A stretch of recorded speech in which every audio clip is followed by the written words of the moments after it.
The AFC are going to, Chris, introduce a Nations League system for Asian football. So if you're across international football, they've done it in Europe for a few years now, I believe.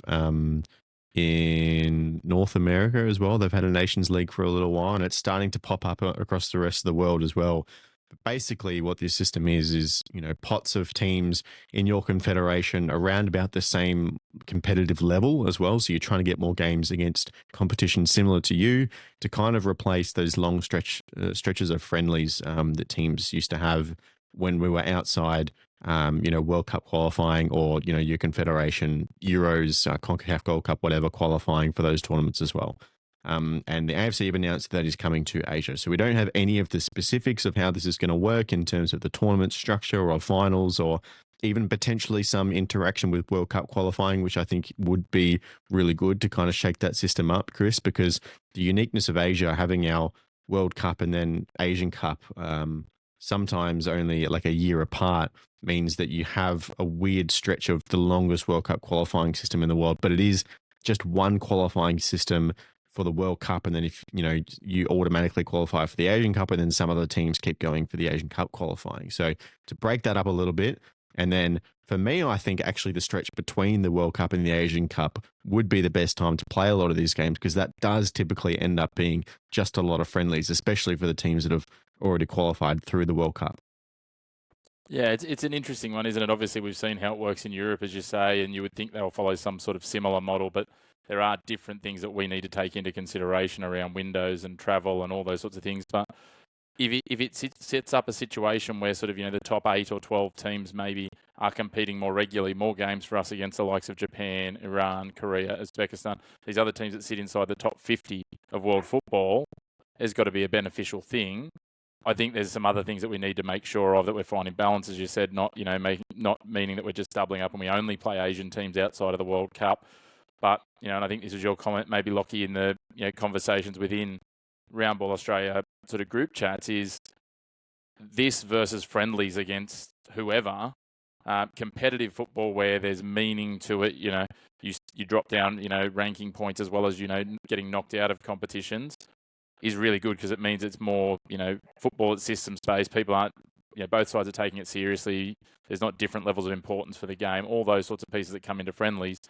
It's competitive. It's more hard-nosed. And again, as I said, especially those 3 teams that sit above us in the rankings, if we can get more opportunities to play against Japan, Iran and Korea at the moment, I think that only bodes well for us, because they're around us. And that's, what's the old line? Steel sharpens steel, right? So playing them in competitive fixtures will be good if they can manage to integrate it with some World Cup qualifying, so we don't just end up with a plethora and a boon of Asian games that some of them that feel like they then don't mean anything because we're playing against Tajikistan 3 times in a 4-year cycle or something. Then I'm okay with that. But again, it's going to be a fine line. It's going to be interesting to see how they balance it, and I'll probably reserve my full judgment for when we see what the actual model and execution is going to be. But like you, I think that little window that you've talked about in between the 2 major tournaments makes sense.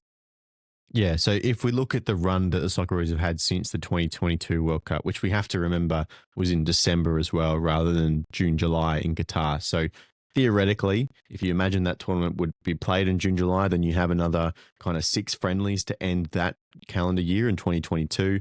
Then in 2023, the Socceroos played 6 friendlies and then 2 World Cup qualifiers.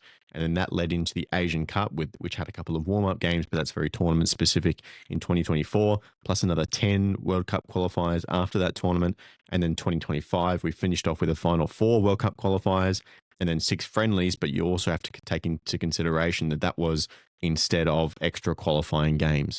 And then 2026, we'll play 2 FIFA series games in March before we get into the World Cup. So it really is that kind of 12 to 18-month period theoretically between the World Cup and the Asian Cup that has just a significant amount of friendlies for all those nations that have qualified. So that Jacob feels like the really good window, and to have more competitive games on Australian soil as well against big teams. You see the comparison in the attendances that we get in the second phase compared to the third phase of qualifying. When we are playing those bigger nations, it's so much more substantial. So I think there's even an opportunity to say that however they structure the tournament, if you have maybe the top pool is just top 4 teams rather than having 8 and splitting them over into 2 pools.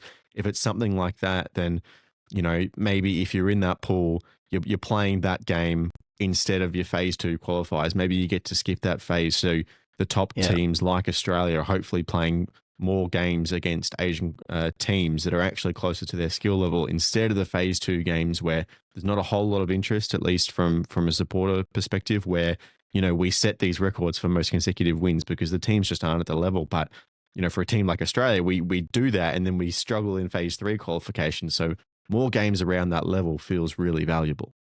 Yeah, I'm pretty sure the European Nations League has some tie into World Cup qualifying. I know it more impacts Euros qualification, but yeah, like it would be good to see some kind of tie-in just to give, because the idea of just the Nations League alone bringing more competitive fixtures, I think at least fan sentiment has been that that's not necessarily the case, but it's nice to have that extra advantage of some kind of benefit in qualification for major international tournaments, whether that's your regional one or the World Cup.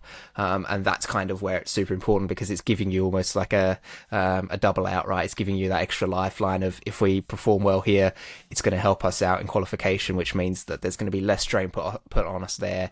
If it's, it could be the case of maybe, you get an automatic pass through one of the stages of qualification or whatever, so that, there's fewer games for you to have to play and fewer opportunities for you to get knocked out early and things like that.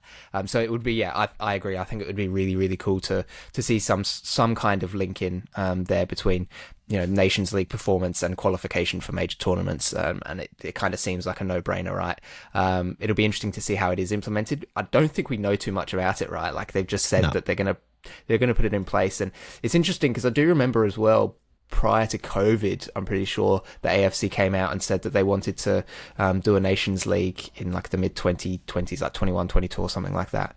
They wanted to get one started, and then of course COVID happened and they kind of had to put the plan on the back burner.